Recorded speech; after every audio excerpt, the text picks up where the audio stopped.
Hello, and again, welcome to Cutting Edge Pain Relief. Today, we're going to talk to you about a specific new procedure, and we have the pleasure of having a guest that's going to give us insight into the origins of the procedure, who it can be able to help, and really how it's revolutionizing being able to treat pain and provide value and relief. If we haven't met, I'm Dr. Orlando Landrum, an interventional pain and regenerative medicine specialist that helps patients understand the continuum of really how to be able to treat pain and not be reliant on just meds, steroids, or surgery, but really letting you know that you have options. And what we want to be able to do is to help you win the fight against pain, how to be able to punch pain in the face and get back to leading the life that you deserve. Today, we're going to talk a little bit about the various different indications for a procedure through the company that's called Spinal Simplicity and the procedure that's called Minuteman. For those of you who are joining us for the first time, either via YouTube or through Facebook, there's a number of different ways to really be able to get in contact and find out what it is that we're talking about and how to be able to submit some of your own questions. And as you can kind of see in the banner below, it's a way to be able to link up with our YouTube channel and really be able to understand different topics that deal with regenerative medicine, that deal with interventional pain, and how those things can be able to benefit you by understanding really what's the nuanced levels of treatment. So in addition to that, we also have a newsletter that allows you to be able to understand some of the topics that are out there in terms of what's the best exercises for back or neck pain, what are some supplements that might be able to provide you potentially value, all of those things that exist. So today we're going to talk about a specific type of treatment that's called spinal simplicity, but basically we're going to lay the groundwork for it first so that you have an understanding about what does that mean, what are some of the indications for it, and specifically when we talk about indications, what we basically are saying is who qualifies for a treatment like this, who is a fit for something like this. And so one of the things that we really want to kind of get to is explaining what does that mean and how can you be able to get some of those things understood. So let's actually kind of add in and show you a quick little teaser about that. So that way you can have an idea about what the heck are we talking about. All right. So when we talk about that, this is what we're actually showing. And so the various different contexts of this treatment is, if I'm reading it verbatim, and I'm going to give you an explanation, and our guest Neil Dougherty is going to give you a bigger explanation and a better one than mine for sure, is it's a minimally invasive interspinous interlaminar fusion device, which is intended for the fixation and stabilization of the thoracic, lumbar, and sacral spine.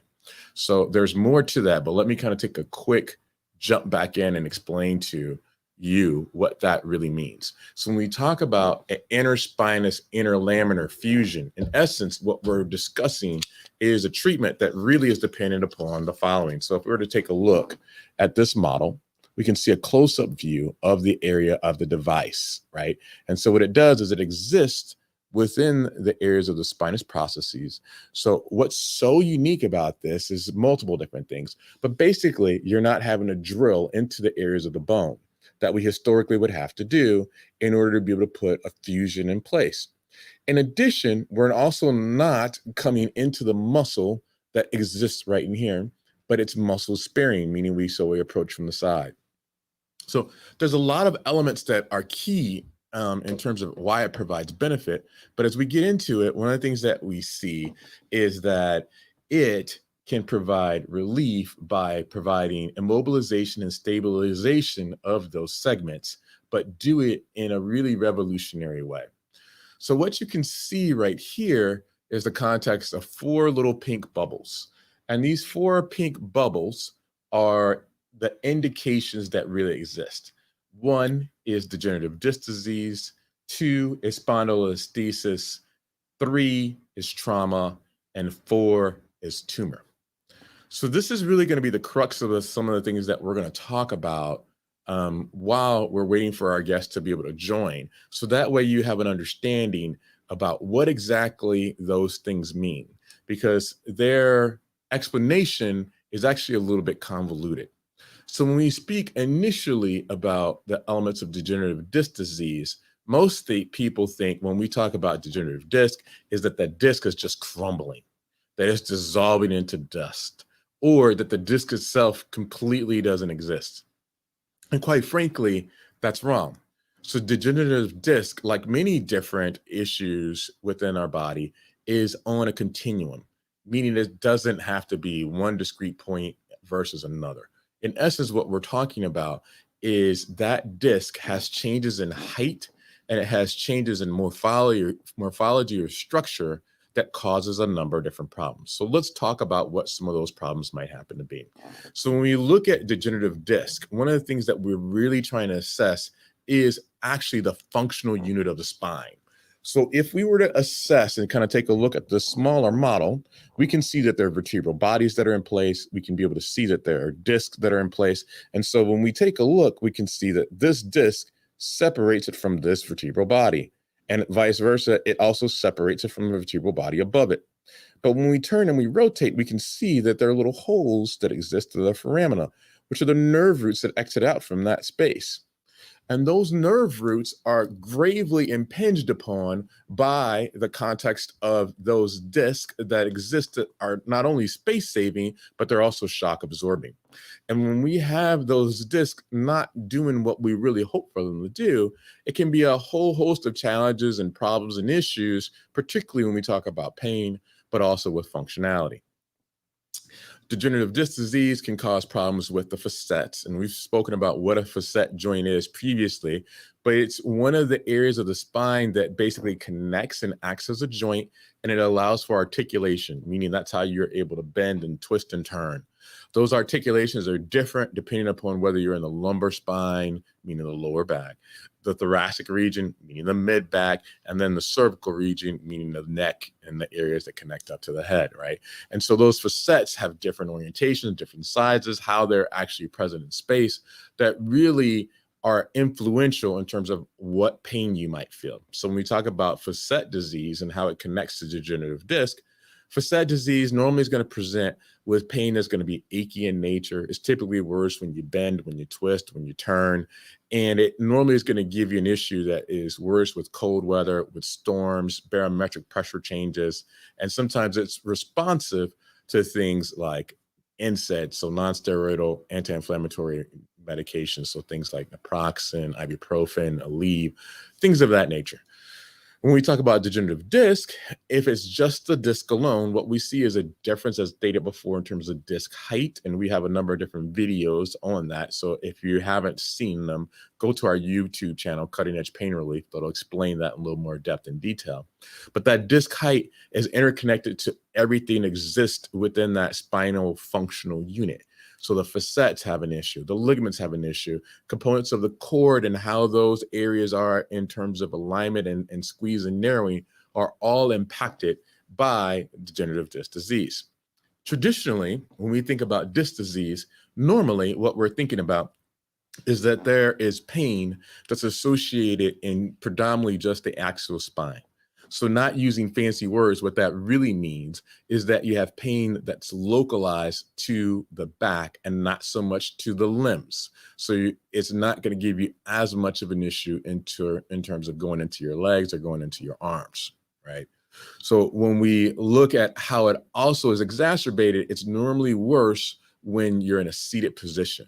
So for those people who are drivers, like taxi cab or Uber drivers or Lyft drivers or people who just drive long distances like semi-truck drivers, individuals of that nature, or people who might fly and be in a position for a prolonged period of time, whether it's the aspect of the pilot versus patients who are people who are on a flight for long hours and just really have trouble sitting still. It has that squirm motion where it just isn't comfortable, can traditionally be the context of a disc problem. So disc problems historically in the past were sometimes assessed by a discogram and a CT afterwards. And I say historically because that's not always quite the case currently, but a discogram is a procedure that evaluates in essence, the nature of the disc, how well formed it is, and whether there's pain that's associated with it. So how discograms are traditionally done is, so again, if we're taking a look at the spine, one of the things that we can see is that we can see the various different discs that are in place. So to be able to determine which disc is the issue, because you couldn't just tell from radiology alone, what's normally done is that there's a needle placed in that disc and another subsequent disc, another disc, and another disc. So traditionally, when we're looking at the lumbar region, it's normally 5 areas that are instrumented with the needle into the disc. And then a contrast dye with pressure is injected into the disc. And the intent is to try to be able to see if there is associated pain. And it's not just traditional pain, it's the context of pain that mimics the patient's normal pain. And if that's the case, then you very well may have discogenic issues. Historically, trying to treat discogenic or degenerative disc disease was really revolving around a fusion, meaning that disc was pulled out, that then you had rods and screws that were in place in order to be able to provide structure and stability. And then you may have an anterior treatment by placing a type of DBM or demineralized bone matrix in that area. Now we're looking at other more novel type treatment options to be able to provide better relief, right? So one of the other things that we had on topic for this was something that's called spondylolisthesis.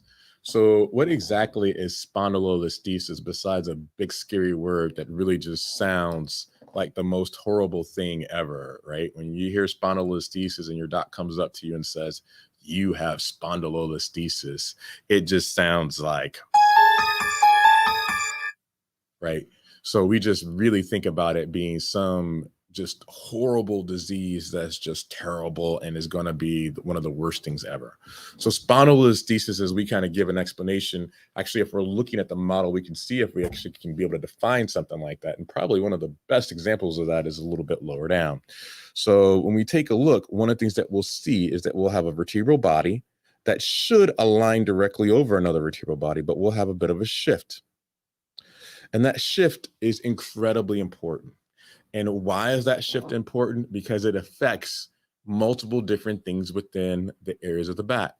One of the things that would affect greatly is the area of the spinal canal. So if we were to take a look at this model for a quick second, and we were to invert this and we take a look straight down into this area, we can see the canal that exists. So in that empty space in this model is normally the areas of the spinal cord and CSF fluid.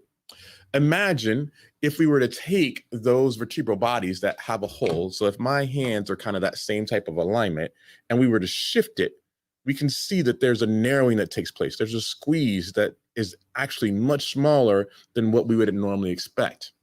So that shift has different designations that are fancy in names, but those fancy names are going to be things like anterior listhesis and retrolisthesis. So the retro probably gives many people an idea because retro kind of means backwards. And in this context, it's exactly what it means. So if we're looking at alignment and we're seeing this, and this is the front and this is the back, what you'll see is you'll see a shift backwards, right? Versus you having an anterior listhesis, which is going to be a shift forwards, right? And those things in the context of if my pen represents the area of a spinal cord, if we have a shift backwards, we'll see compression on that cord. And if we have a shift forward, we'll see compression on that cord. And those things are hugely important because that degree of shift isn't always static. So static meaning it's the same no matter what position a person happens to be in. And this is one of the things that is not always that intuitive. Sometimes when a person bends forward or when they bend back, that's when the shift either presents itself because otherwise it wasn't seen, or it worsens and occasionally improves.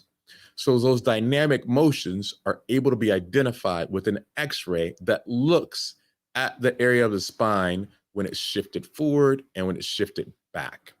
And those shifts are being able to be diagnosed by something that's called a flexion extension film. By the way, if you have questions, please jump in. I know that I'm using a lot of language that is really robust and sometimes maybe not all that intuitive. And I want to make sure that you understand exactly what we're talking about, how that relates to the problem that we're discussing, and how actually we're going to look to be able to provide you benefit. Okay. So one of the things that I would say is when we look at that anterior listhesis and retrolisthesis that's in play, and then we see how that relates in a dynamic function, we want to be able to determine what is the grading on it. And the grading meaning how bad is it and or how good is it? So there's grade 1, grade 2, grade 3. And it's a certain amount of shift that's present.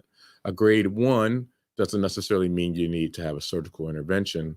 Grade 3 traditionally is treated by open surgery, and grade 2 has a little bit more of kind of a gray area, meaning it could be treated by certain measures versus it may need potentially treatment via surgery as well.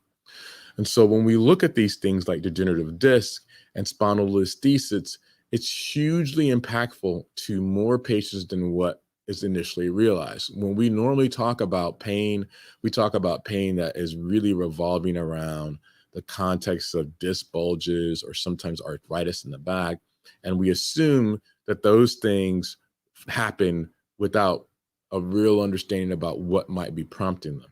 But instead, when we take a look and we see some of these other lesser known issues, we can see that those things actually might cause what we are more commonly aware of.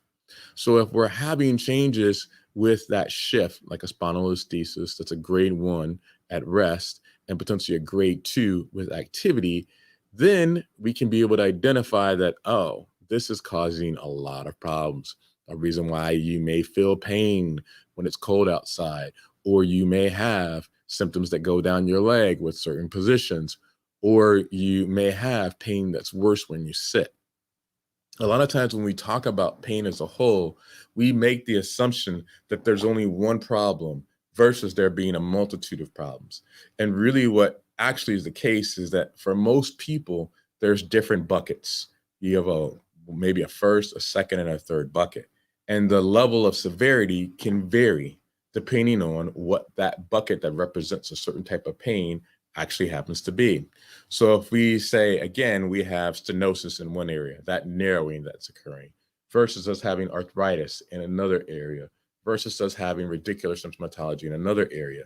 They're interdependent, but they certainly can fluctuate with both morphology, meaning structure, as well as the time that is occurring. So what I mean by that, so let's say it's cold. You might have your facet disease that ends up being potentially worse, right?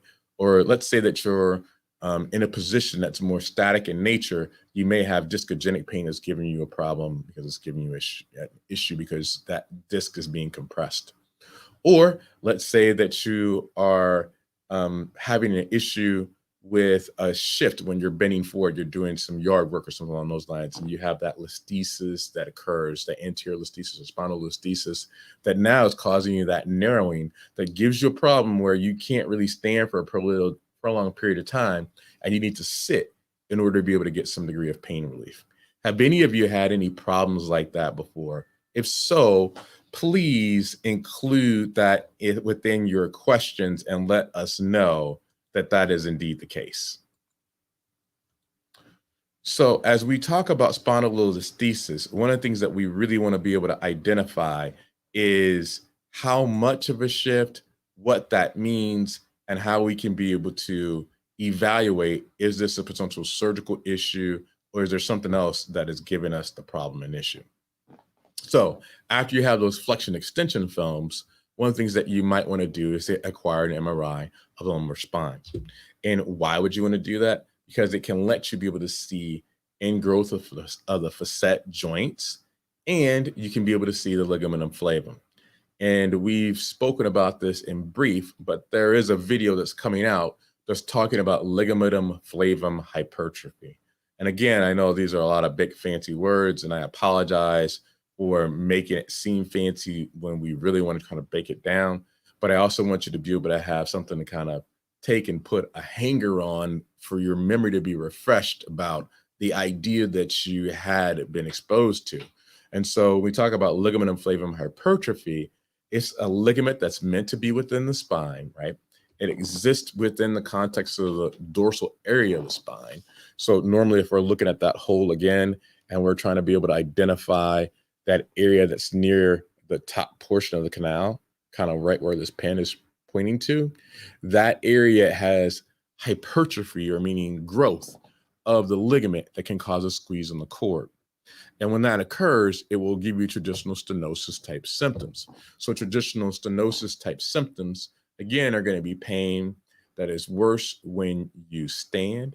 It's pain that's worse when you walk. It's pain that's relieved when you sit. And classic example, it's relieved with the shopping cart sign, meaning, so if you had a shopping cart, you'd bend over and lean over, and that opens up the space and allows for relief. So many people that are doing their normal activities of daily living, if they were cooking or if they were cleaning, they could either take a seat in the kitchen or other area, or they bend over and lean over and they have improvement in pain.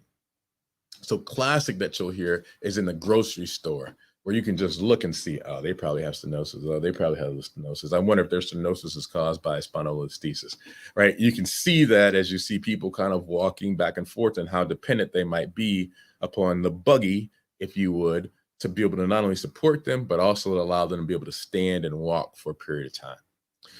So both of those things, degenerative disc and spondylolisthesis, have an interaction that can cause pain and can worsen pain. And one of the things that we're looking forward to is to try to figure out how can we be able to provide some degree of sustainable pain relief.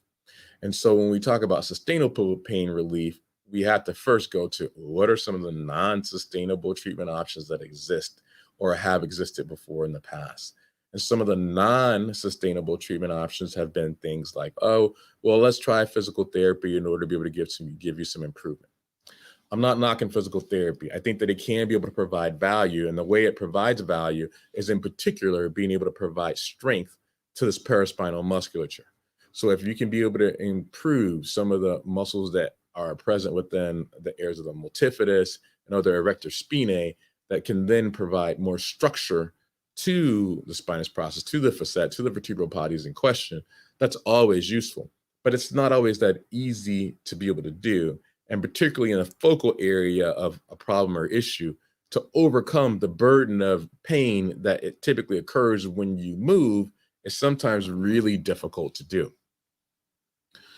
So when we try to figure out ways to be able to deal with degenerative disc and spondylolisthesis, many times we'll turn to the utilization of different types of injection type techniques. So when you are trying to be able to decrease the stenosis, sometimes epidurals are deployed.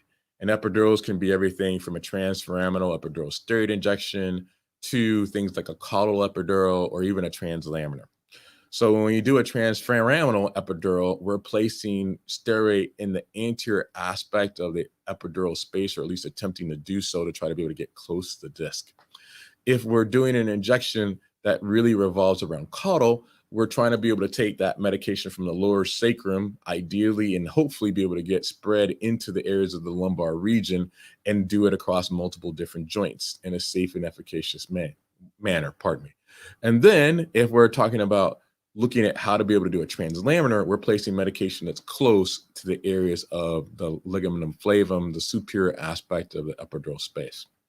So making a quick divergence for a second, we've talked about this in traditional treatment options, but there are regenerative treatment options as well, whether you're using PRP or other things that are maybe less caustic to the areas of the nerve, is when you're doing things like platelet lysate.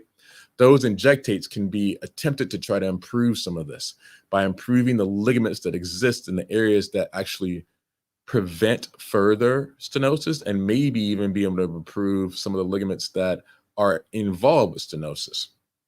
So there are other ligaments in the spine besides the one that I mentioned previously. And some of those ligaments are going to be things like, if we were to take a look at this model and we were to say, okay, how can we be able to identify those ligaments? There's a ligament that's present right here, which is supraspinous ligament. There's an interspinous ligament. And then deeper inside the canal is going to be the ligamentum flavum. So if we were to take a look, and as I mentioned before, that ligamentum flavum hypertrophy, if you could imagine, we're taking a look at this, and then all of a sudden we see that there's a ligament that's present inside the canal, and that ligament has gotten bigger in size. Why is that important? It's important because the canal is only so big, right? So you got this hole, and then you have a ligament that's supposed to stay a certain size, but then over a period of time, that ligament has increased in size. there are different regenerative techniques that are out there that try to be able to improve that. And actually, one of the more renowned treaters of this is a doctor that we've had on our podcast and before, who's named Dr. Christopher Williams. And how he treats another docs treated is by using a PRP type treatment option that attempts to strengthen that ligament. And in strengthening it, it actually also makes it more efficient and helps decrease the size of the ligament. There are other treatment options out there to try and be able to treat the ligament that aren't based off of regenerative medicine. And they have various different videos within our compendium that we can talk about at a later point in time. But at the end of the day, if you can be able to improve that stenosis, which is more than likely due to having some degree of shift or other things that are kind of pushing it forward, you can be able to improve your pain. And so by doing epidurals, you can try to see if you can define, number one, is it responsive to a treatment at all? Number two, is what level does it seem to be worse at? And by targeting those levels, then you can be able to find, if I treated the L3-4 level, I'm going to get a better response from the patient than if I tried to treat it at the L5S1 level. So spondylolisthesis and how it connects to stenosis is pretty clear, particularly when you talk about ligamentum flavum hypertrophy. But many times when we talk about facet hypertrophy, it doesn't necessarily automatically click unless you've been thinking about this for a bit. So the facets are the areas of the joints of the spine. So again, using our small model, which hopefully isn't too disorienting to individuals, what we're talking about is these joints that exist that allow for mobility and articulation. And when there's a problem, they can have arthritis, and that arthritis can cause issues because of the instability that's present within the joint that results in calcifications being deposited either outside of the joint or sometimes inside of the joint. So if it's deposited inside of the joint, it frequently will be in the areas of the canal, right? And much how we talked about the ligamentum flavum having growth into a small area that doesn't have changes that allow for it to be able to expand, the same type of thing exists when you have facet hypertrophy as well. So when we deal with that facet hypertrophy and ingrowth into that region, we got to find ways to be able to try to improve the overall pain, either from central and lateral stenosis. And how we can be able to improve that is sometimes we can try to improve the overall pain by treating with the regenerative technique to try to see if we can get an improvement in the pain of the facets themselves. But those facets have continuity with the epidural space. And so occasionally using a combined technique of both a facet joint injection with an epidural treatment, you can be able to get some degree of benefit. But that benefit for many people is short lasting in nature. And that's one of the reasons why we've been looking at a procedure that allows for us to be able to have a much longer sustainable treatment and response. So let's bring this model back up so we can kind of take a look at some of those things that are inherent with it. So when we look at the areas of conditions treated, right, it talks about things like as a posterior non-pedicle supplemental fixation device, and that it can be utilized from T1 to S7 to S1. And it is not intended for standalone use without graft material. So when we discuss this, we can see a couple different things that take place, and we'll kind of show you the video that hopefully we'll be able to play for everyone, but it looks a little like the following. So you have an area that's in between two spinous processes. We get down into the space that is able to kind of see in between the spinous processes and able to put that implant close to that area and region. And then that device is placed across, and there's a little grappling hook that's deployed, and that grappling hook is what holds it in place. And as we squeeze that hook and other areas collectively together, it can be able to provide stability that's present. And that's what we see when we take a look at this device and how it's able to provide value.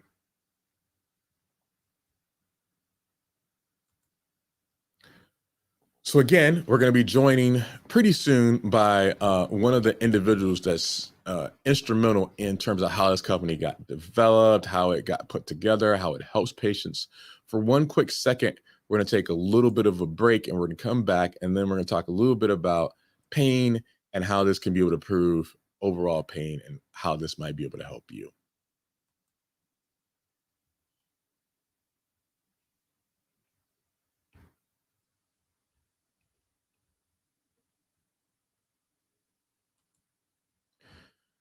So again, this is Dr. Landon Landrum with Cutting Edge Pain Relief, and today we're talking about spinal simplicity. Who's it for? How does it work? And really, what's the background history and story behind it? So in a few minutes, we're going to have the addition of another individual from the company who's going to talk a little bit more about the procedure. But in the interim period, we're talking about who's it for and how it's going to be able to help. So one of the things that we delineated before is who is it for? Degenerative disc disease for sure, and then spondylolisthesis again for a number of people. So what is degenerative disc disease? It's that breakdown of the disc in terms of a gradual portion of narrowing, which results in multiple different problems of the spine, where it can be everything from facet joint disease to narrowing of where the nerves exit out from through the foramen. It can cause us to have lumbar radiculopathy and squeezes of the nerve, to us talking about it being that spondylolisthesis, which is a shift. And so let's take a quick look at the representation here that can be able to show us this even a little bit better. And there's mock-up. So what it says is back pain is usually caused by a natural degeneration of the spine as we age. Severe degeneration can cause weakness or instability of your spine, which can lead to debilitating pain in the lower back. And I think we kind of know that right now, right? Is that degeneration can really cause us to have back pain. It goes on further to say back and leg pain are extremely common, and the symptoms and severity of the pain can vary. The pain could be dull, it could be sharp, it could be isolated in one area, it could cover a broad area. A back pain might include shooting, numbness, tingling, and muscle weakness into the legs and feet. And if you recall me saying this, in essence, it has different buckets, and those different buckets can be associated with different types of pain issues. So those different types of pain issues are going to be everything from degenerative disc disease, spondylolisthesis, facet arthropathy, and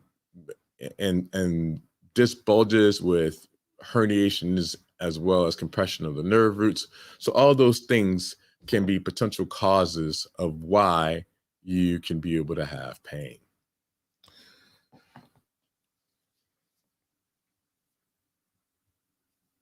In the last paragraph, what we see in bold is as you age, the degenerative changes to your spine may include decreased disc height, instability, loss of joint cartilage, bone spurs, and thickened ligaments and flavum.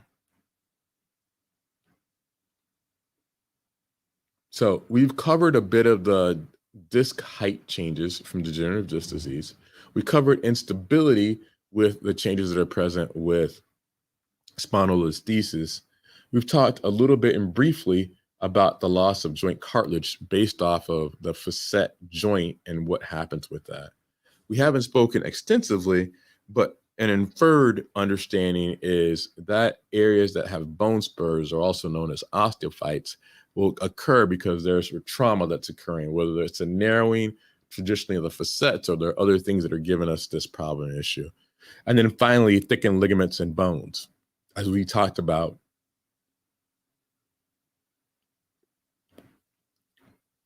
that ligament increase of ligament and flavum hypertrophy certainly fits within this category.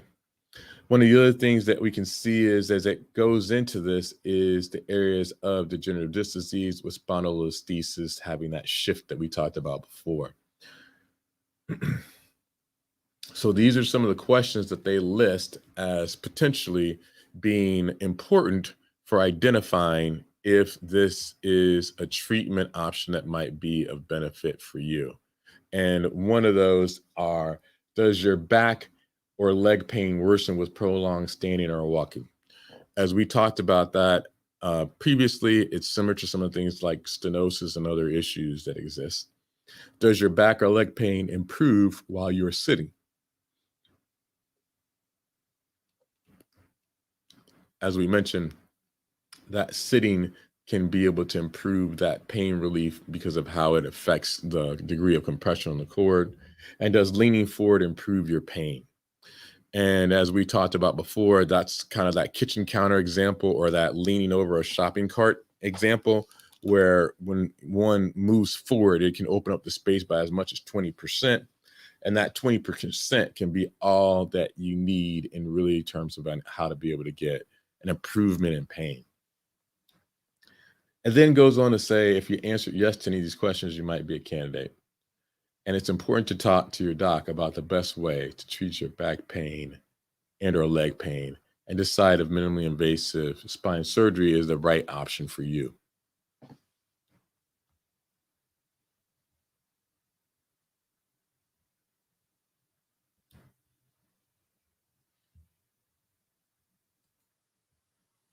So I think we've really kind of hammered home a lot of that understanding about spondylolisthesis, degenerative disc disease. And one of the things that we haven't talked about is the context of tumor or cancer.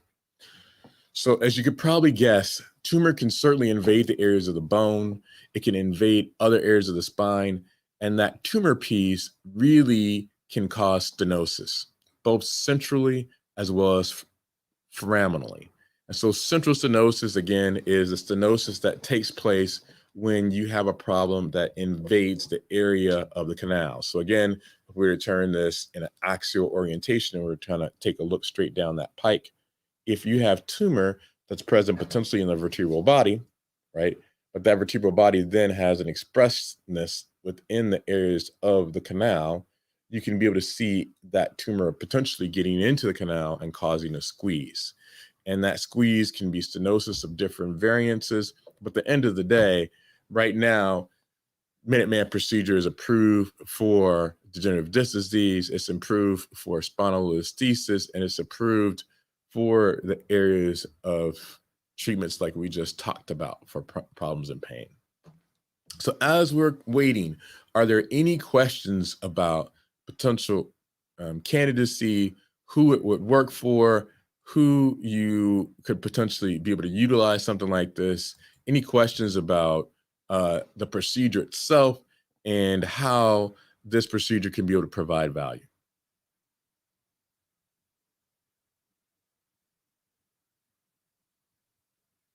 Okay, it doesn't look like there's anything that's coming through right now. So we're going to kind of take some of the most frequently asked questions and really talk about this. So let's say that someone has sciatica pain down their leg. Is this a potential treatment option for them? It might be. It depends.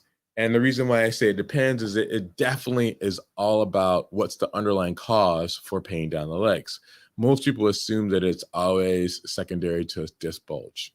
And that disc bulge would be something that would probably be out the scope of treating like this historically. However, one of the things that we see is if that disc bulge is in a foramen that's tight and that's narrowed, maybe by improving this, we may have improvements in foraminal stenosis that can be able to provide relief. Okay.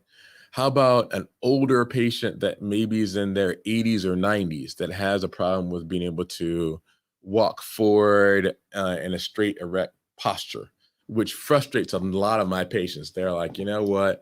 I should not be walking bent over. It's not something that I think that it should be falling on me because historically I've been able to do everything that I wanted to do. And now this bent over posture is starting to annoy me. Well, maybe that bent over posture is resulting because you have ligamentum flavum, which is that ligament that we talked about in the inner portion of the canal that can increase in size and cause all kinds of problems and issues. So those type of things are treatment options that we really have to be able to assess, understand, and know. So, what are some of the other potential questions that exist out here for spinal simplicity? Well, some of the things that we really want to be able to assess are the following.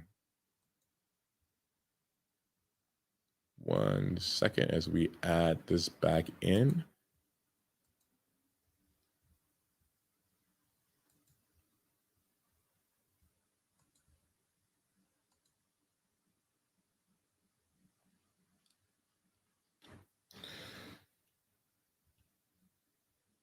So we've talked about degenerative disc disease, we've spoken about spondylolisthesis, and we've talked about tumor predominantly.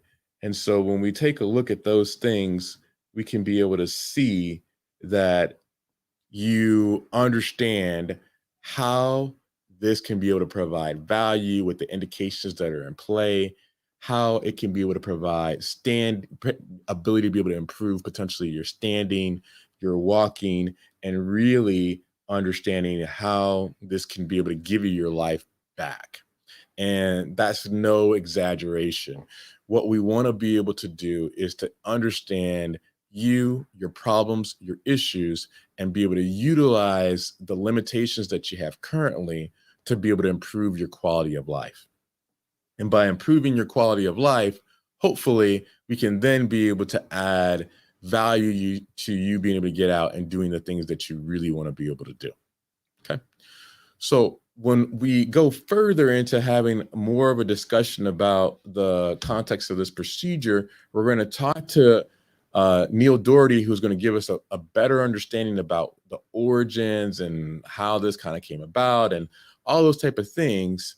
But let's go even a little bit further back and kind of talk about some of the areas of how it can be able to really get you into the areas of thought processes that lets you understand what's different about this.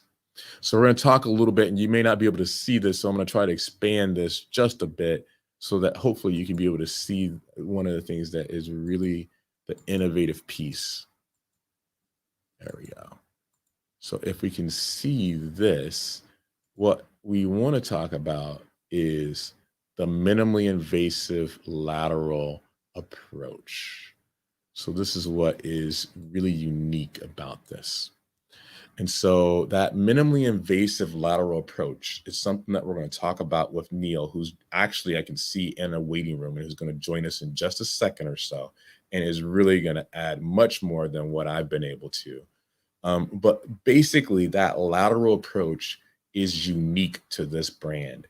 It's unique, it's special, and it really provides value because it's muscle sparing. It allows for us to be able to understand how to be able to treat you without having this aggressive treatment option that historically we've had to do in order to get the results that we've been looking for.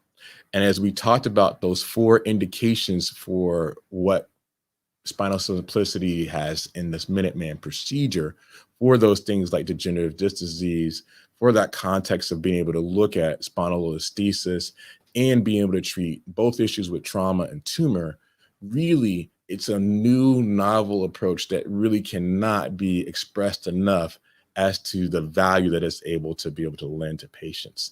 And so with that, I'd really like to be able to bring in a guest who can be able to speak about this much more eloquently than myself.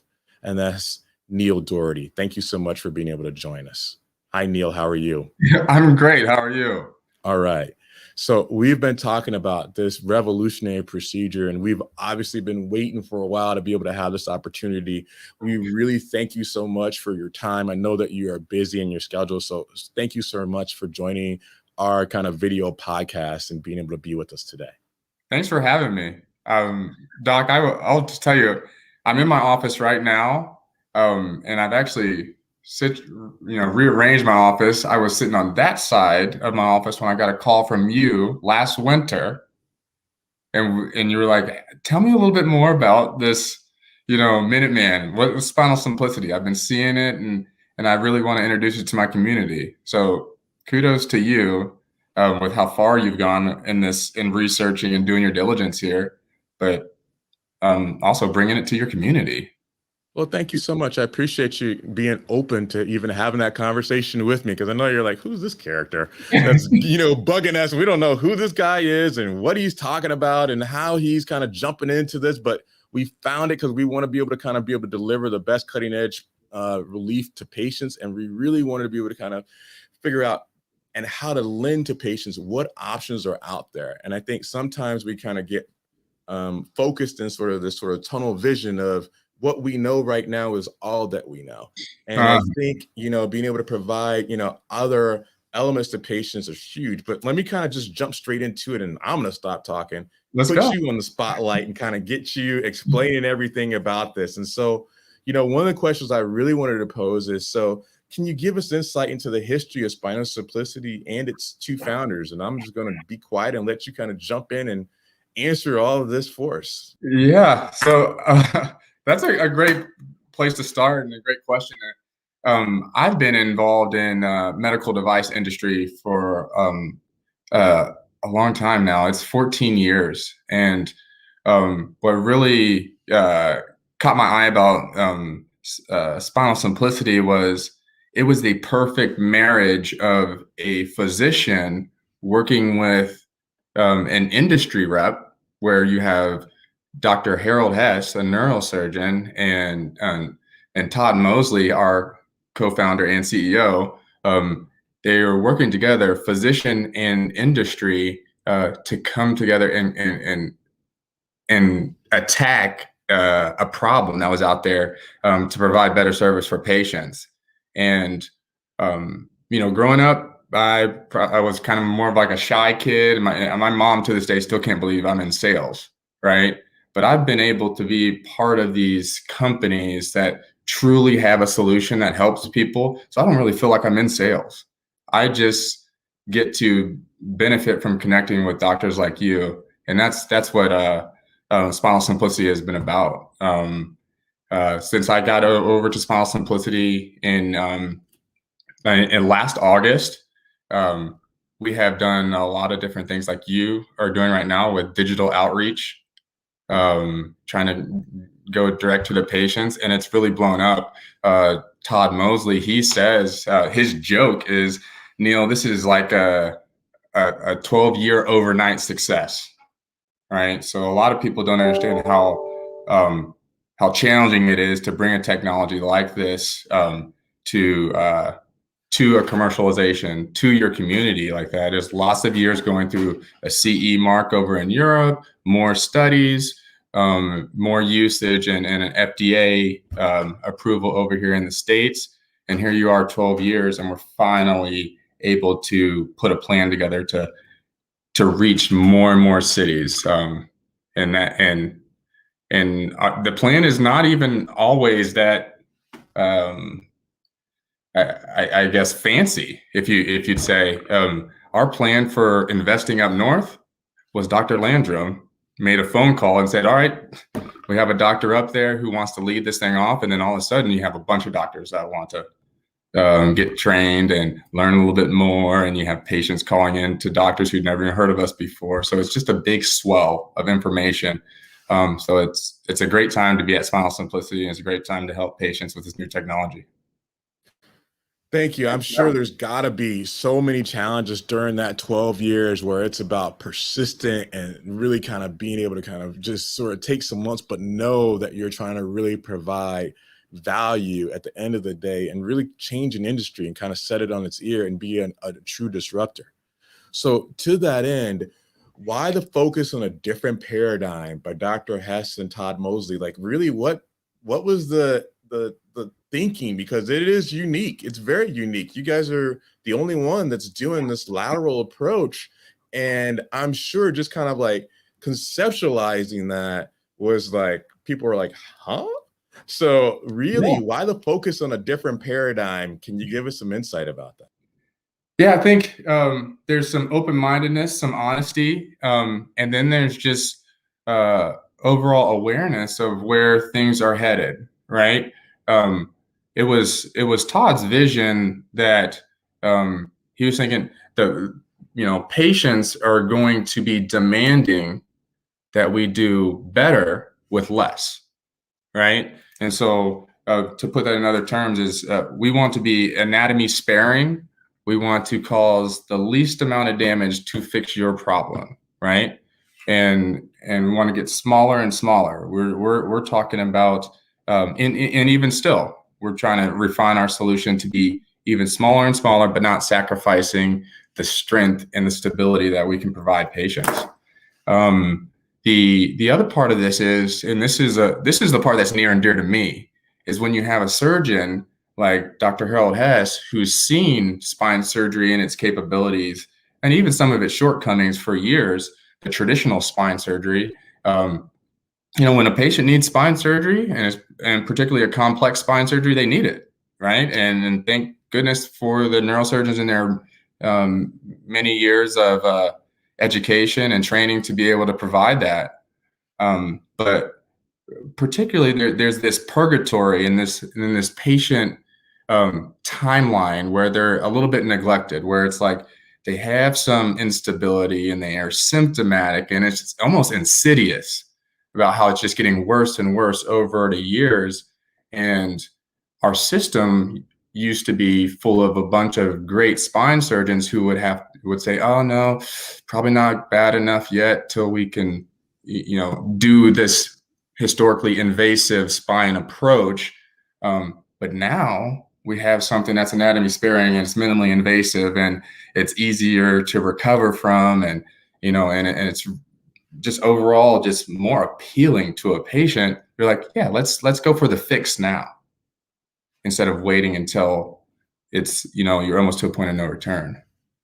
Yeah, and I sometimes wonder about how that might have impact on the overall kind of biomechanical pieces and how that might be in some ways possibly preventative of further destruction. But one of the things I would really like to know is, Neil, thank you so much for joining us. Can you give us some insight about yourself and your role with the company?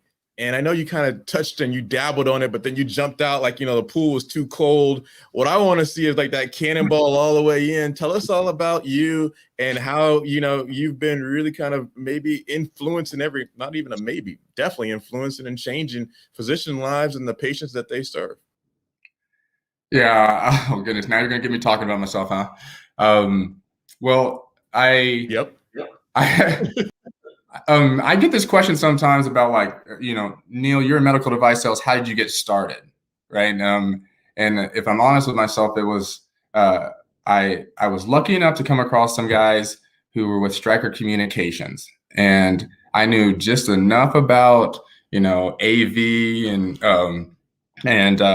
telecommunication simply because I dabbled with being a DJ in college to get this internship and this job right out of college. Yeah. It was all from DJing, huh? Wow, okay. I like the beginning of this story already. Yep. Start the party right there with DJing. And then so if you can imagine some of the new advancements that were in the OR and with just the information share, doctors needed imaging right there in a sterile field. You had robotics. There's a bunch of different interfaces to integrate in these suites, and that's the part of Stryker Communications that I was in, where we're integrating these operating rooms. Well, so if you can imagine, just me in my early 20s in a control room watching multiple ORs, different specialties, and getting to kind of learn about certain things, and then that's where I came across your specialty, Dr. Landrum, and it really just I was like, what are they doing in there? And I was watching a case. It was a spinal cord stimulator case, and I was like, this is some Frankenstein type stuff right here. Like, what is actually happening? And then I was explaining, like, no, they are actually blocking the pain signal by using this.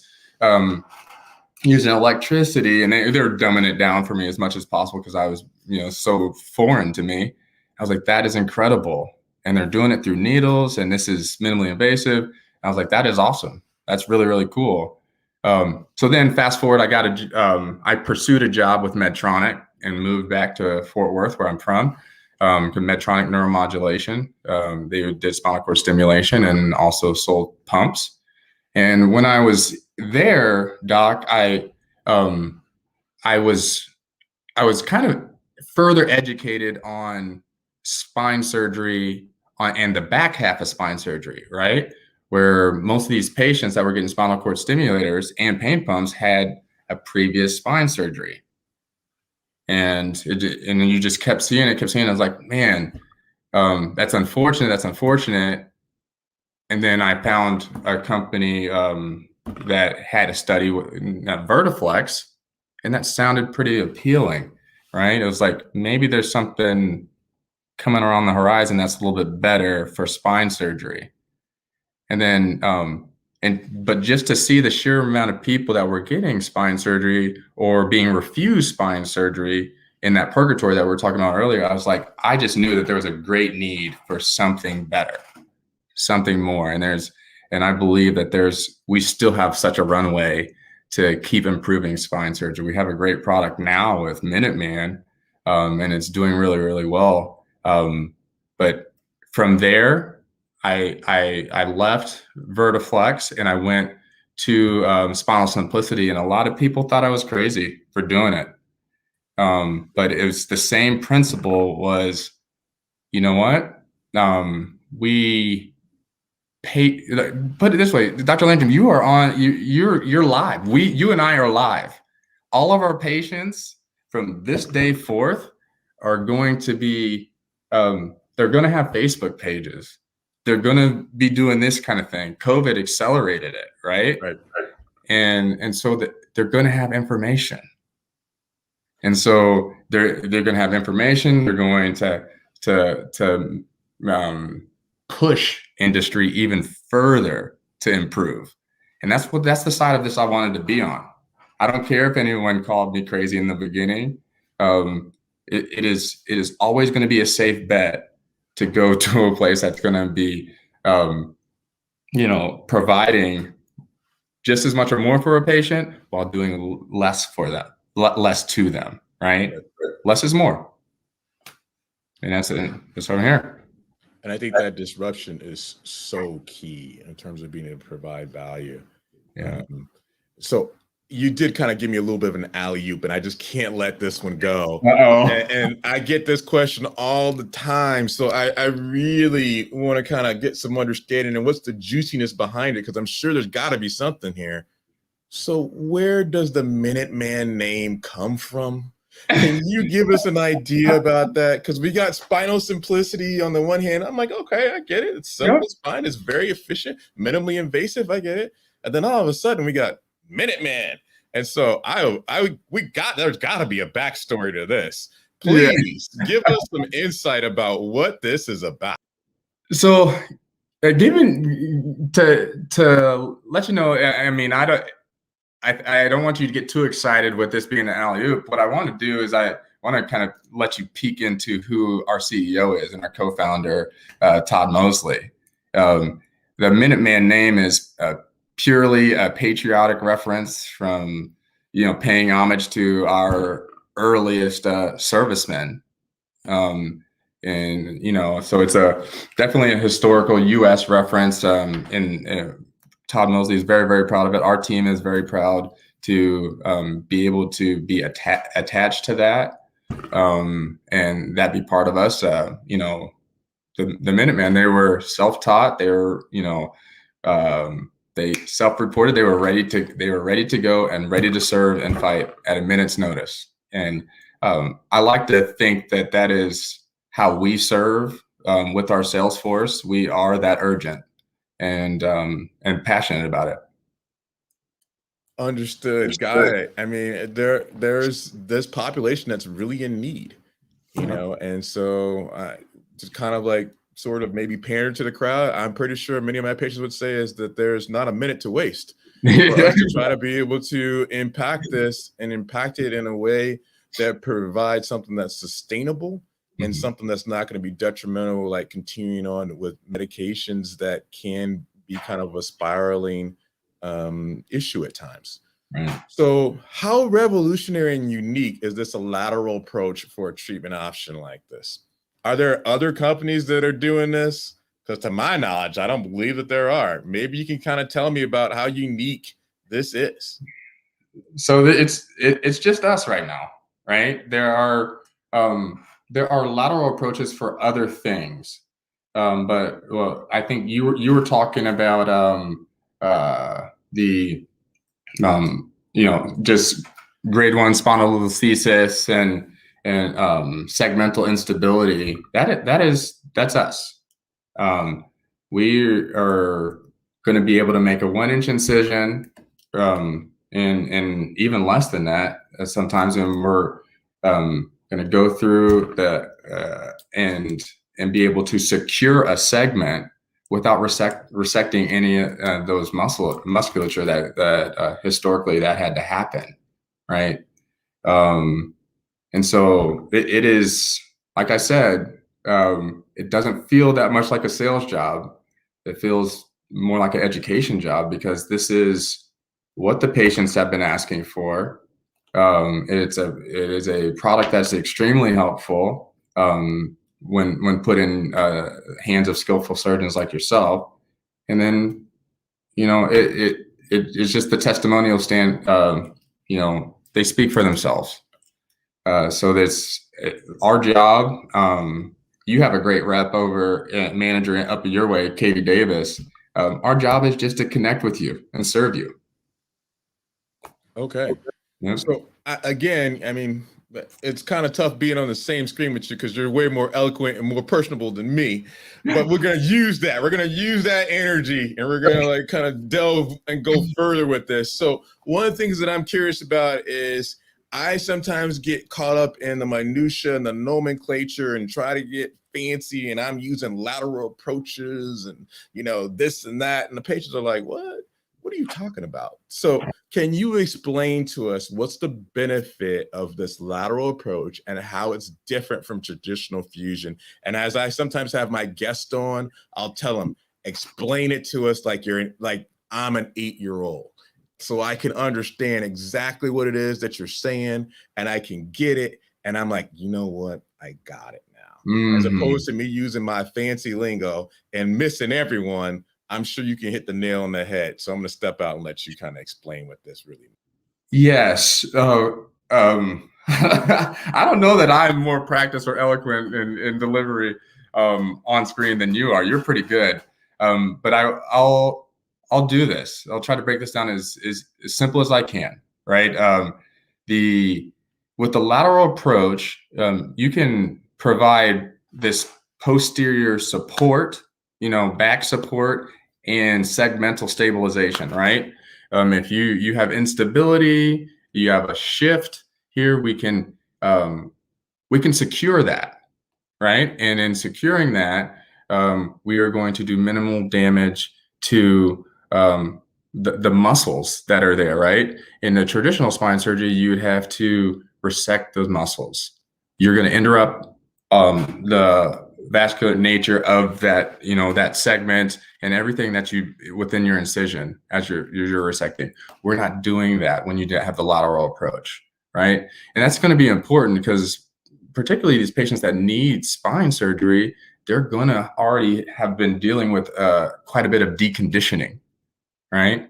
And if you cut away those muscles, right after a spine surgery, a traditional spine surgery where they even put screws and hardware through your joints, right, through the bone, which that can cause pain in of itself. There's tons of nerves in those bones, right?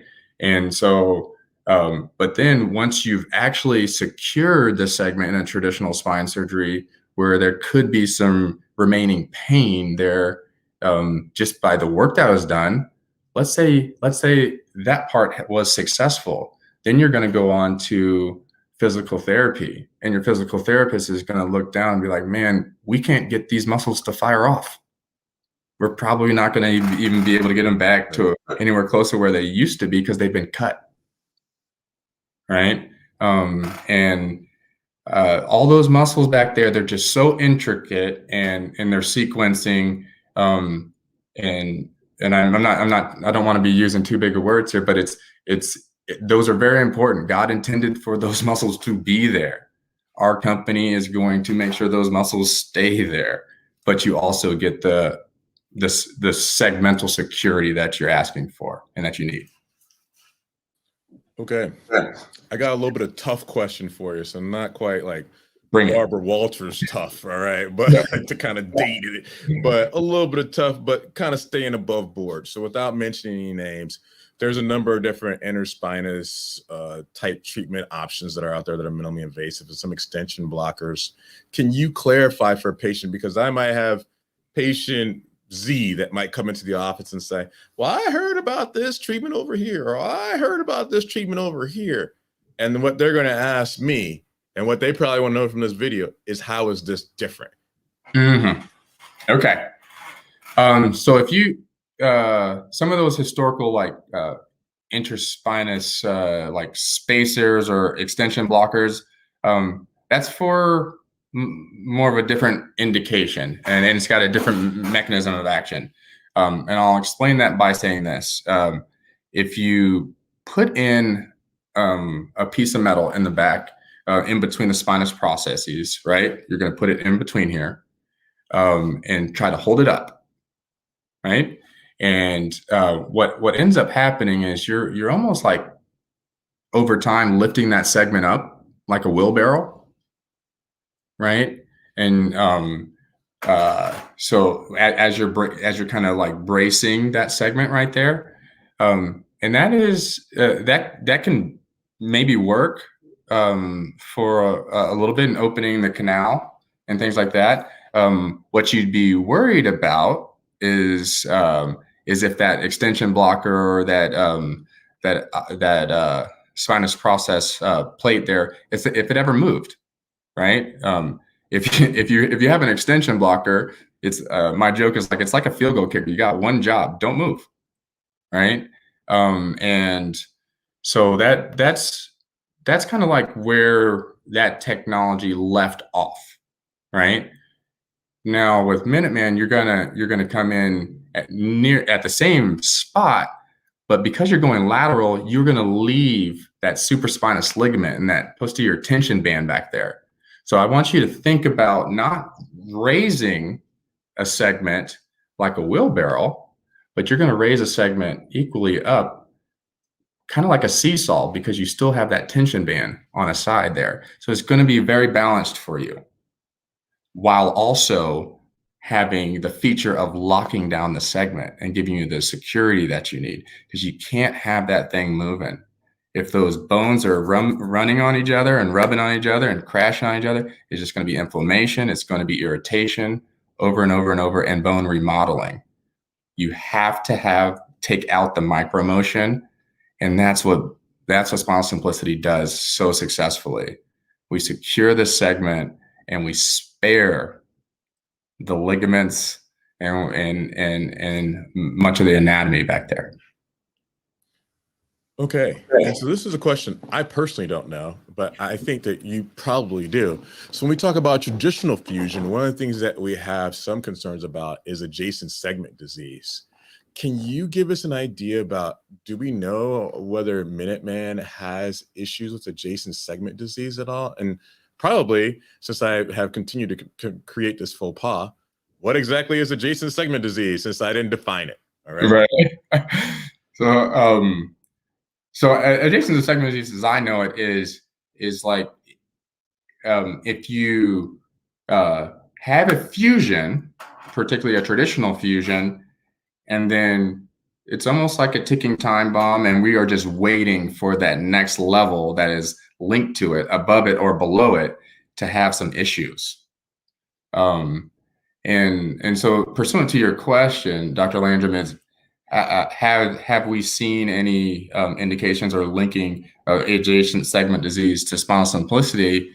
No, but to be fair, it's something that's got to be studied a little bit longer. What is on our side is exactly what we've been, I'm probably repeating myself a bunch here, it's just when you spare the facet joints, when you spare, the supraspinous ligament, when you spare so much of that anatomy back there, you're in a little bit better shape. Okay, so to that point, kind of getting back into the flow, can you talk about these indications that you guys are indicated for? I tried to do my best to explain it, but I know you are hammering home this every day. What are the indications, and then how does Minuteman improve some of the symptoms that are associated with those indications? Okay, so our biggest indications here are two of them: degenerative disc disease and spondylolisthesis, right? That sounded like a mouthful probably when it always does when I say that. Spondylolisthesis. And there you go.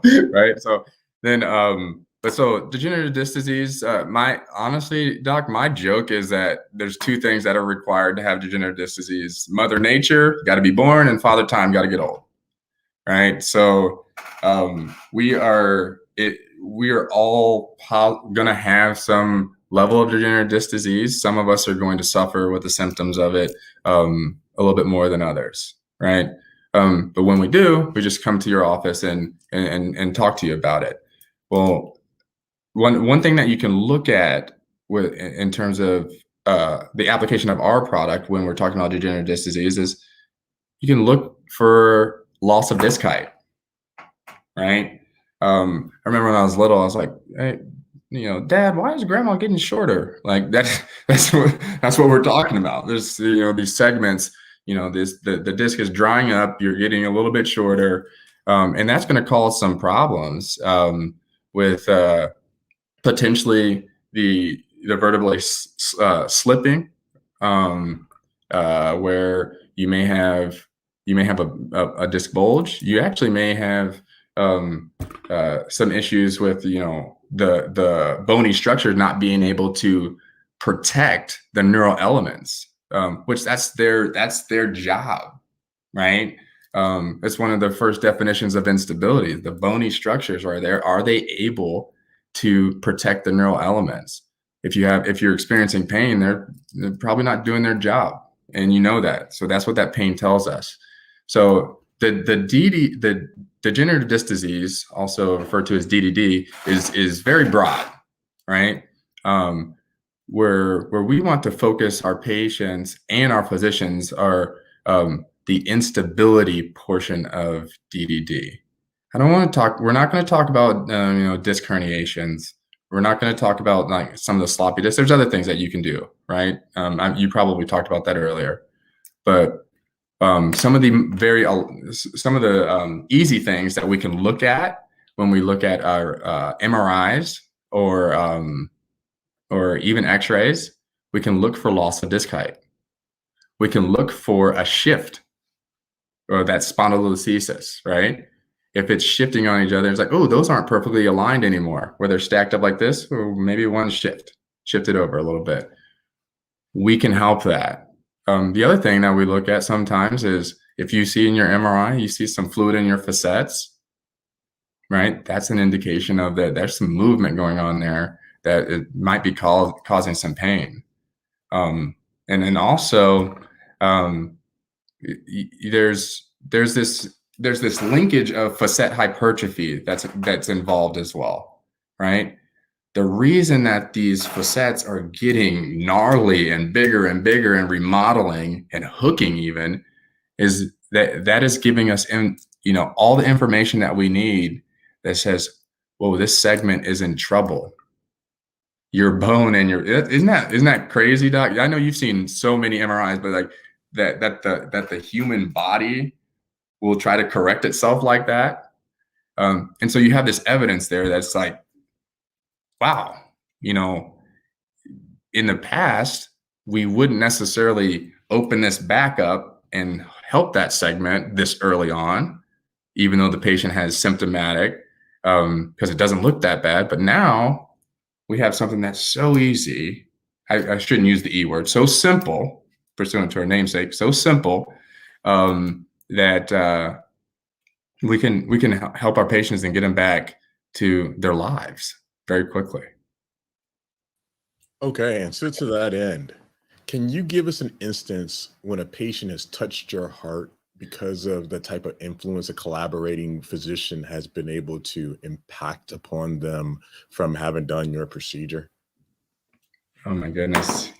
Yes. It's one of my favorite things, Doc. We have been encouraging some of our physicians to just go ahead and put some of these patient testimonials on social media, on the internet. We have some on our website too, but just to, there's a patient down in Texas, and she was giving her her story and the amount of pain relief that she found instantly right in post-op. And just hearing her, I almost, like, I've seen the video twice. The first time I saw it, I almost didn't get through it because she was just so emotional. I mean, like, I have been to so many doctors and they said they wouldn't help me. And we've tried all these things. We've tried shots, and she was just going through a list of the things that she tried. And she was just so thankful that we were able to not only provide a Minuteman, but that the pain relief came so quickly. And it wouldn't have been the same if it was on a piece of paper. It wouldn't have been the same if it was, I hold studies in high regard, but that's on a paper. It wouldn't get to the heart like your question was.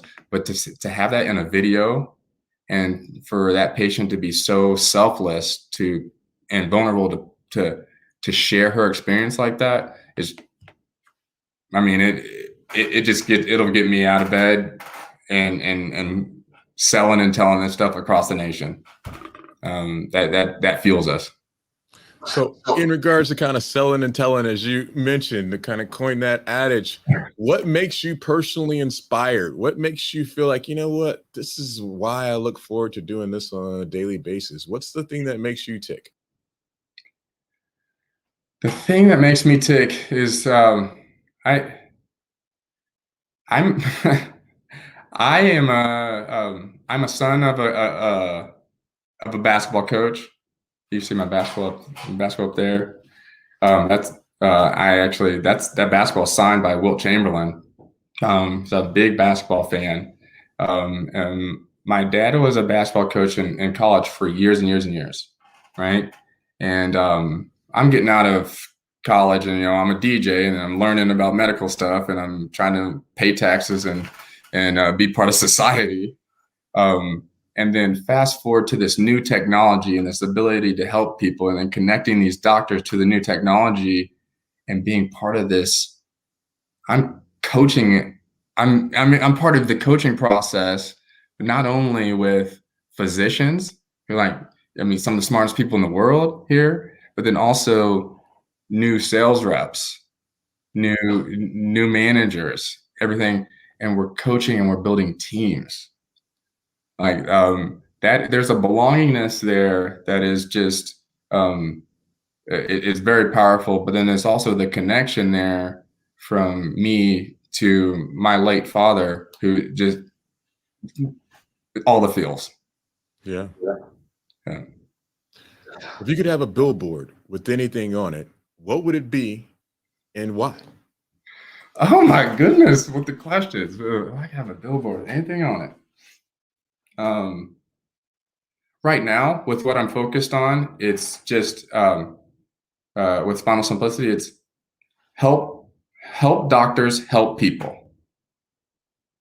And it could be that simple. Just help doctors help people. And then you guys know that we're going to be there in a minute. I like the minute adage. So to that end, what's a common myth about Minuteman, and can you debunk it? A common myth about Minuteman.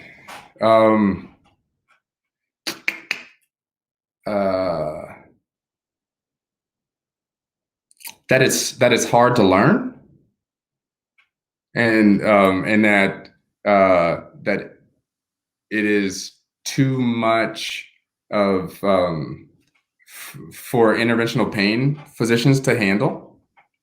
And I'll debunk that quickly, right?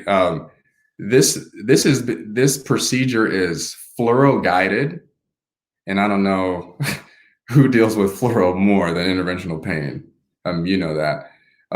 It is the beginning of it is an injection skill set.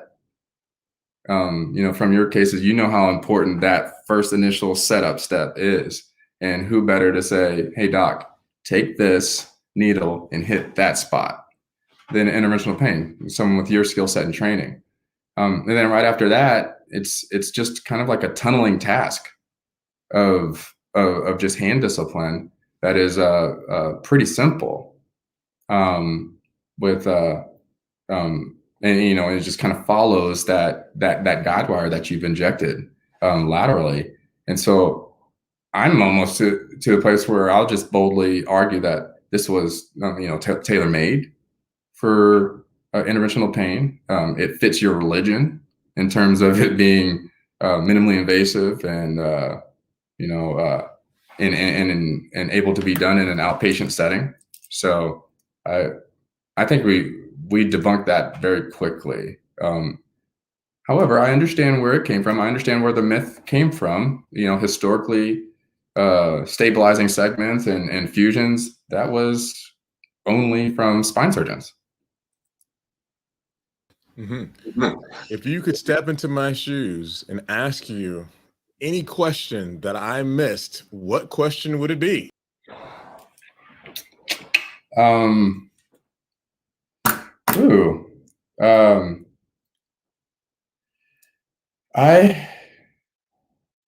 would probably ask what's next. All right, since you volunteered it, what you got? I would say smaller, but stronger and more modular. Coming soon. Can you believe that? Oh, I can believe it. So one of the things I'm kind of curious about is, so where can our viewers of this video, either during a live stream or at a later date, be able to find out more about Spinal Simplicity and how it might be a fit for them? Oh yeah, very easy, very simple here. www.spinalsimplicity.com, and then Spinal Simplicity has a page on LinkedIn, on Instagram, and Facebook. It is very active on social media. It's a great place to be tied in to new things, educational events, even seminars that we will be participating in, because we're all about education. I wouldn't have missed the chance to be on live with you, Dr. Landrum, for anything here. This is what we're about. Well, I really appreciate you joining. I know that, you have a very busy schedule. You got a lot of things that are going on constantly. So I really appreciate you being able to be here and be able to talk to, prospective patients and individuals that really are looking for insight about something that's not just the standard, well, you have to do it this way. Right. So to that end, you've mentioned kind of smaller aspect of stronger and modular, but what has to have happened in 3 years from now, both professionally and personally, for you to feel happy about progress? 3 years from now, gosh, we have to establish so many centers of excellence with this new way of doing spine surgery. We have to make sure that we continue tracking our outcomes, holding ourselves accountable, and getting studies out there.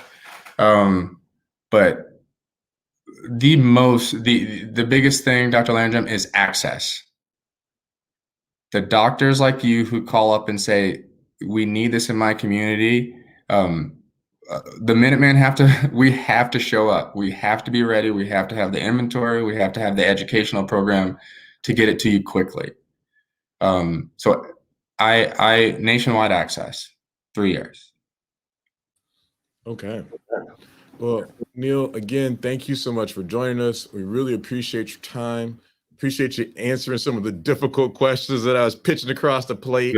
And really, we hope that, this video has been helpful or will be helpful for people who watch it in the future, for them understanding the novelness, how muscle sparing this is, the type of impact it can have on their lives. And we just really appreciate you, your company, and the things that you guys do. I appreciate you, Doc. That quote that you have right behind you, impossible isn't something that can't be done. It's just something that hasn't been done. I identify with that so much. We are brother from another mother, man. There you go. Yeah. Thank you so much. Really appreciate it. Thank you, everyone, for joining us. And please tune in Cutting Edge Pain Relief for how we can be able to help you get back to leading the life that you deserve. Thank you so much. Have a great day.